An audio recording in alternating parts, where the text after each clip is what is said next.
Welcome back to my new kitchen, and today I'm going to show you my favorite smoothie. And that smoothie is perfect for everyone that doesn't like too much cold in the morning or afternoon or ever. Okay, and I'm answering a question. What do I use when I don't make my own milk? I use this one. It's a soy milk. So I live in Japan and this has been my choice for the past 20 years if I use it. Generally speaking, I just go for a little bit, let's say a little bit more than maybe a quarter cup. It's almost a half a cup. I think my book suggests half a cup, but I go with whatever I think. Then you can get mango frozen. So I only have a little left over, but generally speaking, I put about 4 to 5 chunks inside. Need to get new ones. You can get those at National Asabu or Nissin here in Tokyo. Then a banana, and you just cut them into small chunks. So remember, always put the liquid first and then the other stuff on top. And peanut butter. So this one you can make yourself at National Asabu, and then there's another one that you can purchase at Nissan. It says extra crunchy, gluten-free, non-GMO, but remember it still has about 2 years life shelf, so I probably always would go for that one. And recently National also offers different versions. I think they have cashew nut butter that you can make yourself, so that's a good it's a good tablespoon. They have honey almond, they have plain almond, so you can choose. Then, important if you have a vegan diet, hemp seeds. I know they are expensive here in Japan, but you don't need much, and I usually purchase a 1 kilo pack and it goes into the refrigerator. And here you would go with about 1 flat tablespoon.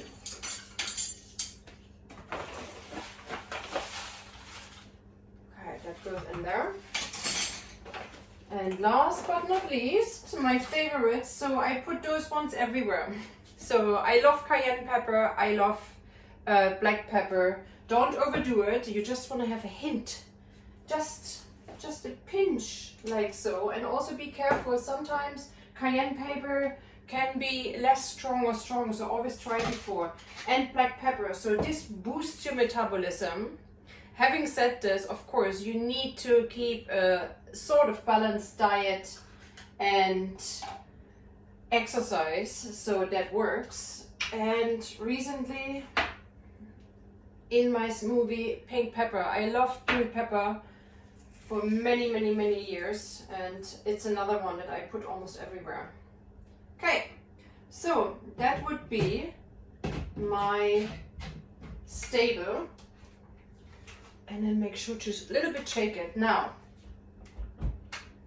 how can I include exercise, or how can I include Kundalini yoga into my day? So my kids always laugh about me when they see me standing in the kitchen.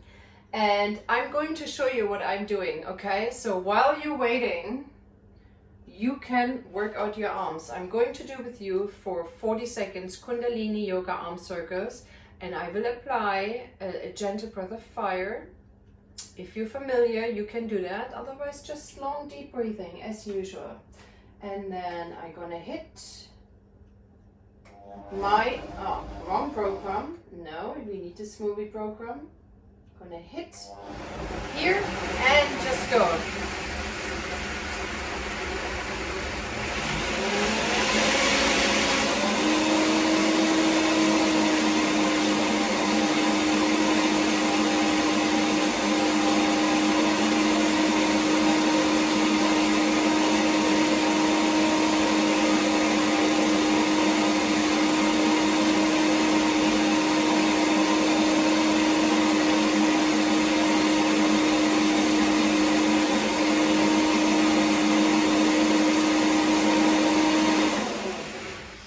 And inhale deeply, hold your breath, hold your breath, squeeze the Mulat Bandha.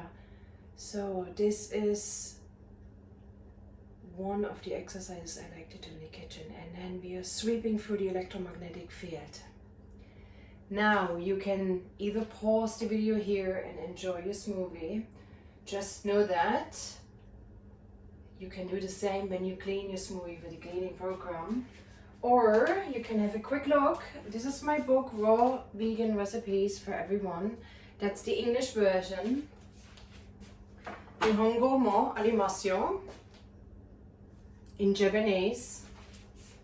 Ishkambe ifrit. Atem yocholimlik nodetze be Amazon. Und natürlich auf Deutsch.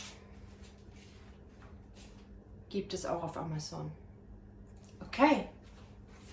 Remember, whatever you do, keep healthy and keep happy. See you soon.